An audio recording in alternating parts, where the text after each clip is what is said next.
Good morning students. देखो, last time हम scalar product के बारे में पढ़ रहे थे। आज हमने पढ़ना है, अपना टॉपिक है आज का, वो है वेक्टर प्रोडक्ट। देखो, आज हम वेक्टर प्रोडक्ट के बारे में पढ़ेंगे। हमने प्रोडक्ट जब मैंने बताना शुरू किया था तब मैंने तुम्हें बताया था कि दो वेक्टर्स हैं अगर हमारे पास, तो हम उनकी जो प्रोडक्ट है वो टू टाइप से कर सकते हैं। एक है स्केलर प्रोडक्ट, दूसरी थी वेक्टर प्रोडक्ट। स्केलर प्रोडक्ट में क्या हुआ कि हम जब दो वेक्टर्स की प्रोडक्ट करवाते हैं तो हमारे पास जो रिजल्ट आता है वो क्या आता था, स्केलर क्वांटिटी। लेकिन अब वेक्टर प्रोडक्ट में हमारे पास होगा क्या कि जब भी हम कोई दो वेक्टर्स की, कोई एक वेक्टर हमारे पास होगा, कोई ए वेक्टर, और कोई दूसरा वेक्टर होगा हमारे पास कोई बी वेक्टर, कि जब हम इन दोनों ए वेक्टर और बी वेक्टर की वेक्टर प्रोडक्ट करवाएंगे तब जो हमारा रिजल्ट आएगा वो क्या आएगा, एक वेक्टर क्वांटिटी आएगा। स्केलर प्रोडक्ट को मैंने तुम्हें बताया था कि हम किससे रिप्रेजेंट करते हैं, डॉट से, और वेक्टर प्रोडक्ट को रिप्रेजेंट किया जाएगा क्रॉस से। तो अगर मुझे कोई दो वेक्टर ए वेक्टर की क्रॉस प्रोडक्ट बतानी है बी वेक्टर के साथ, तो वो होगा क्या, जैसे उसमें था ना magnitude of A vector into magnitude of B vector, same वैसे ही यहाँ पर भी। लेकिन उसमें स्केलर प्रोडक्ट में यहाँ पर इंटू में क्या था, कोस थीटा, अब क्या आ जाएगा हमारे पास, साइन थीटा। ठीक है। और साथ में देखो, अब जब तक सिर्फ इतना है तब तक तो अब भी ये स्केलर क्वांटिटी ही है, क्योंकि साइन थीटा की वैल्यू भी -1 से लेके +1 तक होएगी, तो वो अपने आप में क्या एक स्केलर क्वांटिटी। मैग्नीट्यूड ऑफ ए व मैग्नीट्यूड ऑफ बी अब अपने आप में वैसे ही स्केलर हैं। इसके साथ इसके इनटू में आएगा कोई एन कैप। ये एन कैप है क्या, पहली चीज देखो, एन कैप क्या है। एन कैप एक यूनिट वेक्टर है, where N cap is a unit vector. वैसे भी जिसके ऊपर कैप लग जाए तो तुम्हें पता है ना कि वो अपने आप में क्या बन जाता है, एक यूनिट वेक्टर की फॉर्म। तो एन कैप कोई एक यूनिट वेक्टर है, और एन कैप इसका मतलब क्या हुआ कि मैग्नीट्यूड ऑफ, अगर मैं एन कैप करूंगी तो वो 1 के इक्वल होगा। और दूसरी चीज क्या है कि एन कैप जो होगा वो अब, क्योंकि अपने आप में क्या है, एक यूनिट है लेकिन है तो वेक्टर ही ना, तो इसका खुद का कोई ना कोई साथ में डायरेक्शन भी होगा। तो यहां से इसका मतलब क्या है कि A vector cross B vector जो होगा वो मुझे अब डायरेक्शन भी देगा कि कोई भी दो वेक्टर्स की जो प्रोडक्ट है वो किस डायरेक्शन में है, लेफ्ट की तरफ है, राइट की तरफ है, अप की तरफ है, डाउन की तरफ है, किस डायरेक्शन में है, वो अब हमें डायरेक्शन भी देगा। कौन देगा, एन कैप। और एक और चीज वो क्या है कि एन कैप जो होगा ना वो परपेंडिकुलर होगा ए वेक्टर के भी, और एन कैप जो है वो परपेंडिकुलर होगा बी वेक्टर के भी।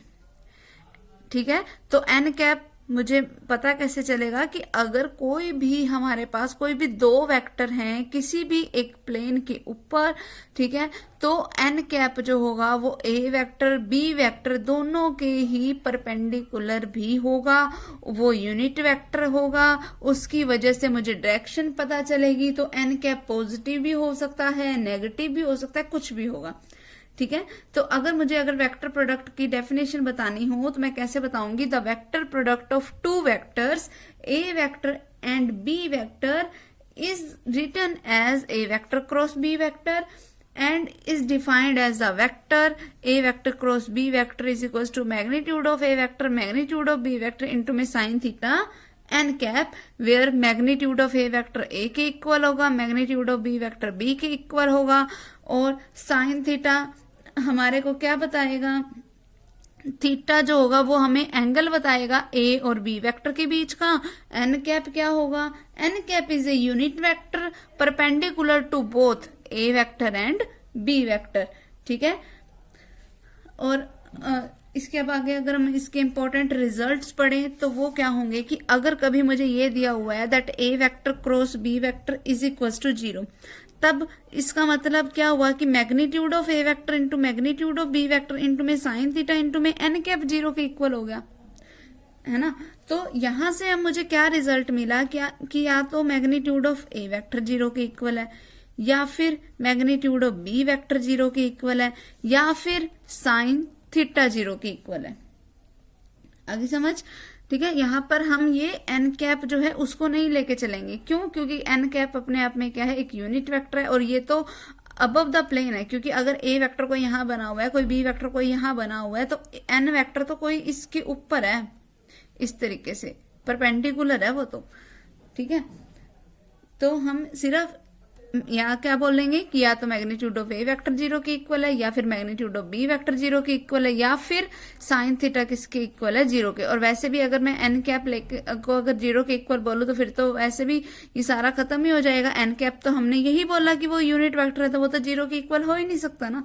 ठीक है, तो यहां से मेरे पास क्या, अगर देखो क्या कंडीशंस बनी कि या तो magnitude of A vector zero के इक्वल, या बी वेक्टर जीरो के इक्वल, या फिर साइन थीटा जीरो के इक्वल। अब साइन थीटा जीरो के इक्वल कब होता है, जब थीटा की वैल्यू या तो जीरो हो या फिर 180 डिग्री हो।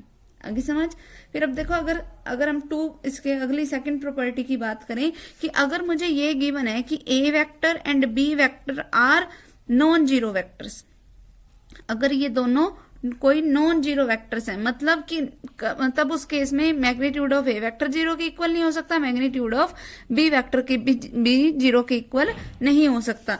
इसका मतलब तब अगर मुझे ये दे रखा है कभी कि A vector cross B vector zero के इक्वल है, तब सिर्फ एक ही कंडीशन बची कि साइन थीटा जीरो के इक्वल है, जिसका मतलब थीटा की वैल्यू या तो जीरो होगी या पाई होगी। थीटा की वैल्यू अगर जीरो है तो वो क्या बन सकते हैं, कोलिनियर, और अगर पाई है तो वो क्या बन सकते हैं, पैरेलल। ठीक है, तब उस केस में ए वेक्टर और बी वेक्टर या तो कोलिनियर होंगे या फिर पैरेलल होंगे। तो अब वो कोलिनियर है या पैरेलल है वो मुझे कैसे पता चलेगा, अगर कोई पहले तो हम पैरेलल बताएंगे दोनों वेक्टर्स को, लेकिन अगर उन दोनों वेक्टर्स के बीच में कोई एक कॉमन पॉइंट मुझे मिल गया तब मैं वो उनको क्या बोल दूंगी, कोलिनियर। कि जैसे अगर मेरे पास ये बोल दिया कि A B vector and C D vector, ठीक है, उनकी क्रॉस प्रोडक्ट जीरो के इक्वल है, लेकिन दोनों ही नॉन जीरो वेक्टर्स हैं अपने आप में, तब तो यहां से मेरे पास सिर्फ एक ही कंडीशन आई कि ये दोनों क्या हैं, पैरेलल हैं।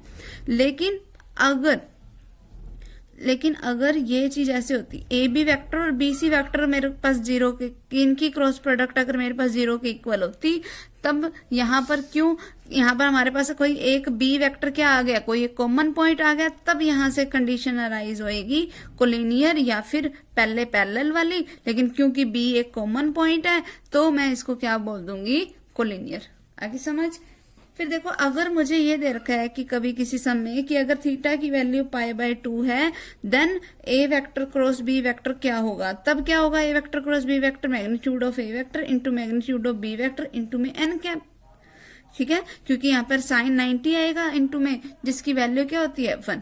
तो अगर कभी थीटा की वैल्यू मुझे दे रखी हो 3π/2, तब A vector cross B vector किसके इक्वल होगा, magnitude of A vector into magnitude of B vector into में एन कैप आएगा इंटू में साइन ऑफ 3π/2, और साइन 270 की वैल्यू क्या होती है, -1, तब इंटू में क्या आ गया इसके, -1। आगे समझ। नेक्स्ट देखो, हमारे पास इसमें देखो अपने पास नेक्स्ट प्रॉपर्टी होगी क्या कि अगर कभी हमारे पास ये हो जाए that A vector cross zero vector आ जाए, तो वो हमेशा जीरो वेक्टर के ही इक्वल होएगा। ठीक है, और एक चीज और नोट करो, अगर किसी सम में मुझे ये दे रखा है कि साइन थीटा की वैल्यू जो है ना वो जीरो से लेस है, अगर साइन थीटा की वैल्यू जीरो से लेस है तब हमारे पास ए वेक्टर क्रॉस बी वेक्टर जो होगा वो हमेशा नेगेटिव होएगा। अगर ये जीरो से लेस नहीं है तब उस केस में ए वेक्टर क्रॉस बी वेक्टर जो है वो क्या होएगा, हमारे पास हमेशा पॉजिटिव होएगा।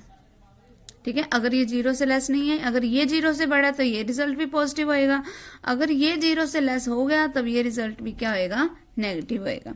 ठीक है, फिर आगे देखो नेक्स्ट हमारे पास क्या आता है, नेक्स्ट है हमारे पास कि अगर ए और बी मेरे को कभी भी दो पैरेलल वेक्टर्स दे रखी हैं, अगर मुझे ये गिवन है कि A vector and B vector both are parallel, अगर ये दोनों पैरेलल हैं तब उस केस में जो इनकी क्रॉस प्रोडक्ट होएगी ना वो हमेशा जीरो के इक्वल होएगी। क्यों, क्योंकि पैरेलल होंगे तो थीटा का एंगल क्या बन जाएगा, या तो जीरो बन जाएगा या फिर 180 का बन जाएगा। जैसे ही थीटा जीरो या 180 का बनेगा तो ए क्रॉस बी क्या होता है, magnitude of A vector into magnitude of B vector into में साइन थीटा इंटू में एन कैप होता है।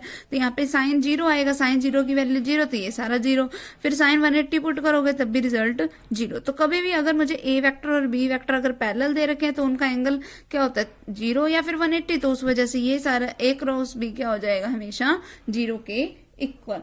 ठीक है, फिर उसके बाद देखो नेक्स्ट हमारे पास क्या आता है, नेक्स्ट एक हमारे पास रिजल्ट आता है। देखो इस रिजल्ट को समझो कैसे, इसे एक सर्कल की हेल्प से समझो। देखो यहां पर मैंने लिखा आई कैप, यहां मैंने लिखा जे कैप, यहां मैंने लिख लिया के कैप। हमें इस डायरेक्शन में आना है, मतलब क्लॉकवाइज डायरेक्शन में। ठीक है, तो ये मैंने इसलिए बनाया ताकि हमारे पास जो लर्न करने में जो रिजल्ट्स हैं वो हमारे पास आसानी हो जाए। तो वो देखो हम करेंगे कैसे लर्न, कि जब भी हम आई कैप की क्रॉस प्रोडक्ट करवाएं जे कैप के साथ, आई से मैं आई जे, तो अब जे के बाद क्या आ रहा है के, तो उसका रिजल्ट हमेशा क्या आएगा के। मुझे अगर जनरली लेना है सर्कल तो वो हमेशा क्लॉकवाइज डायरेक्शन में लेना है। तो अब ये रिजल्ट मुझे मिला क्या, कि आई क्रॉस जे जो होगा ना वो हमेशा के इक्वल होएगा। फिर अगर यही वो बोल देता जे क्रॉस के, जे क्रॉस के, तो जे क्रॉस के, जे के बाद के बाद फिर से क्या आ गया आई, तो रिजल्ट क्या आएगा आई। फिर अगर यही वो बोल देता के क्रॉस आई, अगर वो ये बोल देता के क्रॉस आई, तब हमारे पास देखो रिजल्ट क्या होता। देखो के से आई गया, फिर आई के बाद आ क्या रहा है जे, तो इसका मतलब इसका रिजल्ट क्या हो जाएगा जे कैप। ठीक है, अगर यही रिजल्ट हम बोल देते जे क्रॉस आई, मतलब अब मुझे मैं इसके उल्टे डायरेक्शन में चलेगी। अगर हम इसके उल्टे डायरेक्शन में गए तो रिजल्ट क्या बन जाएगा नेगेटिव आएगा। के कैप ही, लेकिन किसका आएगा नेगेटिव का। ठीक है, फिर अगर वही ये बोल देता के क्रॉस जे, अगर के क्रॉस जे फिर मैंने डायरेक्शन अपोजिट कर दी तो रिजल्ट क्या आ जाता माइनस का आई कैप। अगर हम कर देते आई क्रॉस के तो हमारा रिजल्ट क्या आ जाता माइनस का जे कैप। ठीक है, आगे समझ। ठीक है, अब नेक्स्ट हमारे पास इसमें होगा क्या, एक चीज और नोट कर लो कि आई कैप क्रॉस आई कैप, जे कैप क्रॉस जे कैप और के कैप क्रॉस के कैप हमेशा 0 के इक्वल होगा। ये ऐसा रिजल्ट क्यों है, क्योंकि देखो अगर आई की आई से मल्टीप्लाई करवा रही हूँ मतलब हम एक्स एक्सिस की एक्स एक्सिस से ही करवा रहे हैं। अगर एक्स एक्सिस की एक्स एक्सिस से करा रहे हैं मतलब दोनों क्या है पैरेलल है। तो मैंने तुम्हें बताया था कि अगर कभी भी पैरेलल हो कोई भी दो वेक्टर्स तो उनकी क्रॉस प्रोडक्ट क्या होती है 0। तो आई क्रॉस आई दोनों पैरेलल है तो वो उनकी क्रॉस प्रोडक्ट 0। सेम उसी तरीके से जे क्रॉस जे दोनों वाई को शो करते हैं तो उनकी क्रॉस प्रोडक्ट भी 0। के क्रॉस के दोनों जेड को शो करते हैं तो उनकी क्रॉस प्रोडक्ट भी 0। जैसे हम स्केलर प्रोडक्ट में करते थे ना कि हमें सिर्फ सेम वालों की मल्टीप्लीकेशन करानी है ना, तभी हमारे पास रिजल्ट आएगा, बाकियों में तो वो 0 हो जाता था। लेकिन अब वेक्टर प्रोडक्ट के केस में सेम वालों की मल्टीप्लीकेशन से मुझे रिजल्ट 0 मिलेगा, लेकिन आई क्रॉस जे करके मुझे रिजल्ट क्या मिलेगा कोई के मिलेगा, जे क्रॉस के करके कुछ आई मिलेगा, के क्रॉस आई करके मुझे क्या मिलेगा कुछ जे। इस तरीके से ये हमारे रिजल्ट इसमें हमें मिलेंगे। ठीक है, नेक्स्ट देखो इसका हमारे पास क्या है कि अगर कभी मुझे ये दे रखा है कि A vector and B vector are unit vectors, अगर ए वेक्टर और बी वेक्टर यूनिट वेक्टर हैं इट मीन्स कि मैग्नीट्यूड ऑफ ए वेक्टर 1 के इक्वल है और मैग्नीट्यूड ऑफ बी वेक्टर भी 1 के इक्वल है क्योंकि यूनिट वेक्टर्स हैं। ठीक है, फिर तब उस केस में जो हमारा ए क्रॉस बी जो होगा ना वो क्या बन जाएगा साइन थीटा एन कैप के इक्वल, क्योंकि यहाँ मैग्नीट्यूड ऑफ ए आता है मैग्नीट्यूड ऑफ बी आता है जिसकी वैल्यू क्या है 1। ठीक है, और एन कैप पड़ा है यहाँ पे। अगर मैं इसका मैग्नीट्यूड निकालना चाहूं तो magnitude of A cross B तब क्या होगा कि मैं इन दोनों पे मैग्नीट्यूड अप्लाई कर दूं, magnitude of sine theta into I cap N cap sorry. तो ये क्या बन गया magnitude of A vector cross B vector is equal to magnitude of sine theta into में क्या आ गया मैग्नीट्यूड ऑफ एन कैप। अब मैग्नीट्यूड ऑफ एन कैप क्या होगा 1, क्यों क्योंकि एन कैप हमेशा क्या होता है एक यूनिट वेक्टर। तो रिजल्ट क्या बन गया is equal to magnitude of sine theta. तो अगर कभी ए और बी दोनों मेरे को यूनिट वेक्टर दे रखे हैं तो ए क्रॉस बी क्या होगा साइन थीटा एन कैप और उसका मैग्नीट्यूड क्या होएगा मैग्नीट्यूड ऑफ साइन थीटा। आगे समझ। नेक्स्ट देखो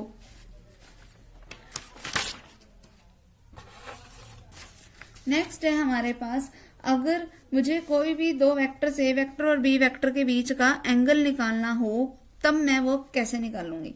देखो अगर मुझे एंगल निकालना है, अगर देखो सिंपल सी बात है कि सबसे पहले तो मुझे दिया हुआ है कि A vector cross B vector मुझे पता है किसके इक्वल होता है magnitude of A vector into magnitude of B vector into में साइन थीटा इंटू में एन कैप।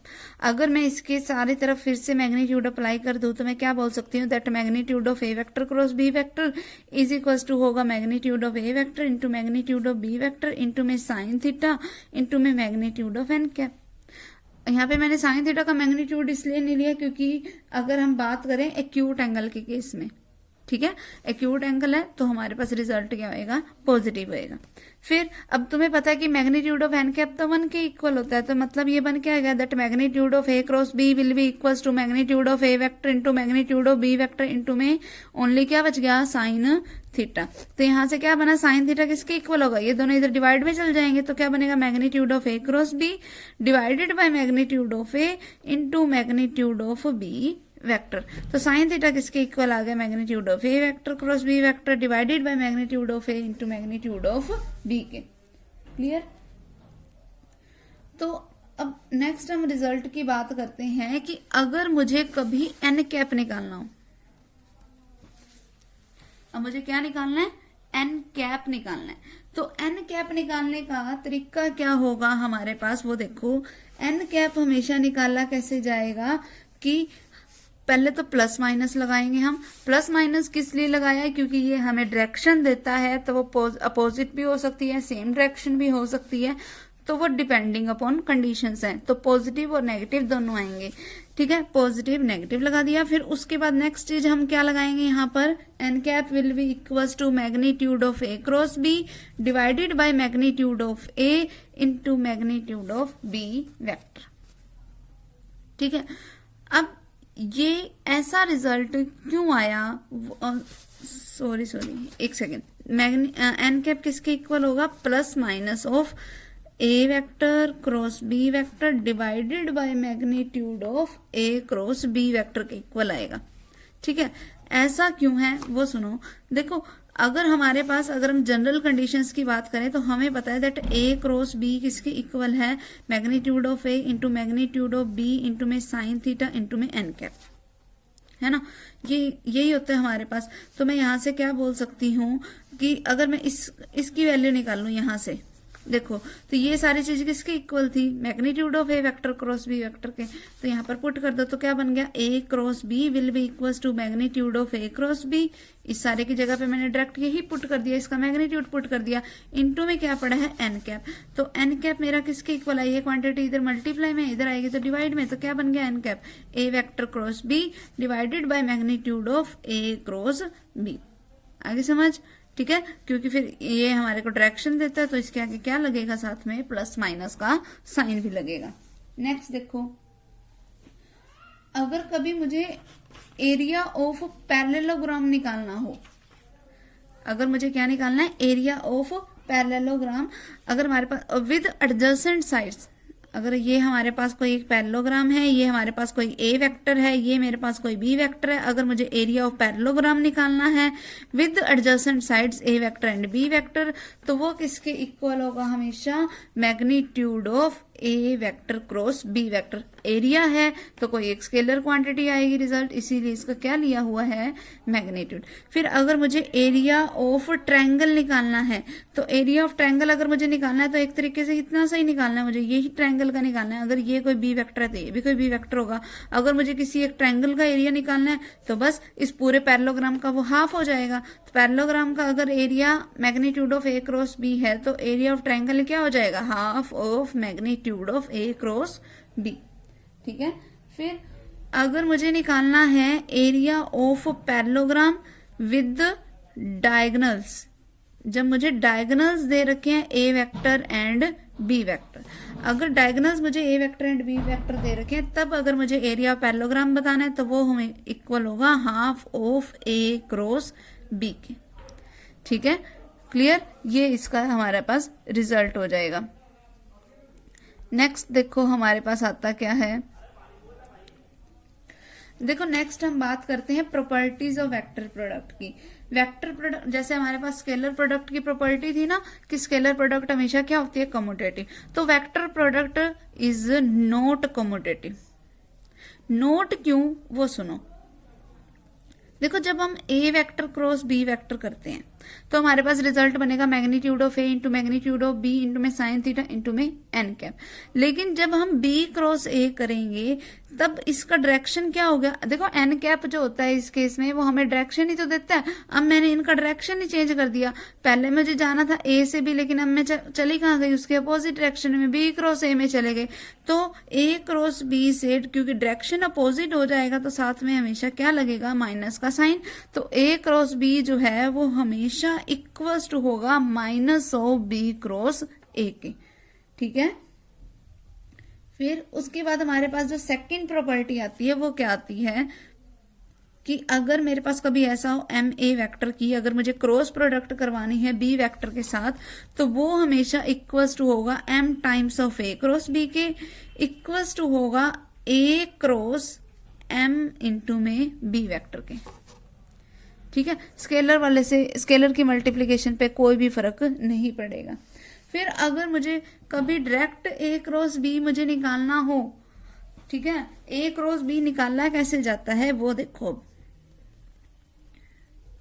जैसे मैंने तुम्हें analytical form of scalar product बताई थी ना कि मैंने ए वेक्टर कुछ ले लिया था a1x plus b1y plus c1z, फिर ये b वेक्टर मैंने कोई अलग लिया था, ठीक है। फिर मैंने उनकी डॉट प्रोडक्ट करवाई थी, तो मैंने कहा था कि आई की आई से मल्टीप्लाई करा दो, जे की जे से, के की के से, तो हमारा रिजल्ट आ जाएगा, है ना। डायरेक्ट हम ऐसे भी कर सकते थे। सेम अब हम तरीका बता रहे हैं कि अगर मुझे ए क्रॉस बी की वेक्टर प्रोडक्ट करवानी है तो वो हम कैसे करवाएंगे। इसकी प्रोडक्ट करवाई जाती है डिटर्मिनेंट फॉर्म से। तो सबसे पहले जो इनके यूनिट वेक्टर्स हैं, जो डायरेक्शंस हैं, उनको मैंने लिख लिया ऊपर I cap, J cap, K cap. अगर मेरा कोई A vector a1i plus B a2j plus a3 K cap के इक्वल है तो उनके कोफिशिएंट्स a1 a2 a3 यहां लिख लिए। फिर अगर मेरा कोई बी वेक्टर कोई b1i plus b2j plus b3 के कैप है तो इसके कोफिशिएंट्स को हम यहां लिखेंगे। और अब सिंपली इसका डिटर्मिनेंट फाइंड आउट कर दो, जैसा तुमने 4th चैप्टर में किया हुआ है वही हमारे पास क्या आ जाएगा, a क्रॉस b, ठीक है। क्लियर। यहां से हमारे जो रिजल्ट मिलेगा वो क्या मिलेगी, एक वेक्टर क्वांटिटी। फिर नेक्स्ट आता है हमारे पास डिस्ट्रीब्यूटिव लॉ कि अगर हमारे पास आ जाए ए क्रॉस बी प्लस सी तो वो हमेशा किसके इक्वल होगा कि पहले तुम ए क्रॉस बी करो, फिर प्लस में क्या कर दो, ए क्रॉस सी। क्लियर। ये हमारे पास इसकी हो गई डिस्ट्रीब्यूटिव प्रॉपर्टी। नेक्स्ट अगर मुझे रिलेशन बताना है, नेक्स्ट हमें क्या बताना है, relation between scalar product and dot product. अगर मुझे इन दोनों के बीच में रिलेशनशिप बताना है तो वो मैं कैसे बताऊंगी। तो रिलेशनशिप देखो बताने का तरीका क्या है, देखो तुम्हें पता है कि ए क्रॉस बी किसके इक्वल होता है, magnitude of A vector into magnitude of B vector into में साइन थीटा इंटू में एन कैप। तो magnitude of A cross B क्या हो जाएगा, मैग्नीट्यूड लूंगी तो मैग्नीट्यूड ऑफ ए बचेगा, मैग्नीट्यूड ऑफ बी बचेगा इंटू में साइन थीटा बचेगा, नहीं है। अगर मैं इसकी दोनों तरफ स्क्वेयरिंग कर दूं तो magnitude of A cross B का स्क्वायर क्या होगा, मैग्नीट्यूड ऑफ ए का स्क्वायर मैग्नीट्यूड ऑफ बी का स्क्वायर इंटू में साइन स्क्वायर थीटा, ये हो गया। अब इसी चीज को मैं कैसे लिख सकती हूँ, मैग्नीट्यूड ऑफ ए का स्क्वायर मैग्नीट्यूड ऑफ बी का स्क्वायर इंटू में 1 माइनस कोस स्क्वायर थीटा। तुम्हें पता है कि साइन स्क्वायर थीटा किसके इक्वल होता है, 1 माइनस कोस स्क्वायर थीटा के इक्वल होता है, तो मैंने वो लिख दिया यहाँ पे, ठीक है। अब अगर मैं इसके अंदर मल्टीप्लाई करवा दूं, 1 के साथ पहले जाके मल्टीप्लाई होगा तो क्या बनेगा, मैग्नीट्यूड ऑफ ए का square into magnitude of B का स्क्वायर माइनस इसकी कोस स्क्वायर थीटा से मल्टीप्लाई कराऊंगी तो मैग्नीट्यूड ऑफ ए का स्क्वायर मैग्नीट्यूड ऑफ बी का स्क्वायर इंटू में कोस स्क्वायर थीटा। क्या बन गया, मैग्नीट्यूड ऑफ ए का स्क्वायर मैग्नीट्यूड ऑफ बी का स्क्वायर माइनस, अब इसको मैं क्या लिख सकती हूँ, magnitude of A magnitude of B into में कोस थीटा और फिर इस पूरे का होल स्क्वायर। तो ये क्या बन जाएगा मेरे पास, मैग्नीट्यूड ऑफ ए का स्क्वायर मैग्नीट्यूड ऑफ बी का स्क्वायर माइनस, अब ये किसके इक्वल होता है, ए डॉट बी के, क्योंकि ए डॉट बी यही तो था, magnitude of A magnitude of B into में कोस थीटा और फिर इसका क्या पड़ा है, होल स्क्वायर। अब ये इक्वल टू चल किसके रहा था, magnitude of A cross B का स्क्वायर के, ठीक है। तो यही हमारा इसका रिलेशनशिप हो गया क्रॉस प्रोडक्ट का डॉट प्रोडक्ट के साथ, कि अगर कभी भी दो वेक्टर्स की क्रॉस प्रोडक्ट के मैग्नीट्यूड का हम स्क्वायर करें तो वही इक्वल्स टू आएगा किसके, मैग्नीट्यूड ऑफ ए का स्क्वायर मैग्नीट्यूड ऑफ बी का square minus A dot B का होल स्क्वायर के, ठीक है, ये बहुत इंपॉर्टेंट रिलेशनशिप है। हम इसको अगर हम सोल्व करना आ जाए तो हमें इस तरीके से इसको सोल्व करके बताना पड़ेगा, अदरवाइज इसको हम यूज भी करेंगे एक्सरसाइज में तब भी ये हमारे बहुत काम आएगा। ठीक है, तो इसका बेसिक कंप्लीट हो गया। नेक्स्ट टाइम हम इसकी एक्सरसाइज के सम स्टार्ट करेंगे। आज के लिए बस इसके बेसिक को ही ट्राई करो, इसकी बेसिक को ही समझो। ठीक है।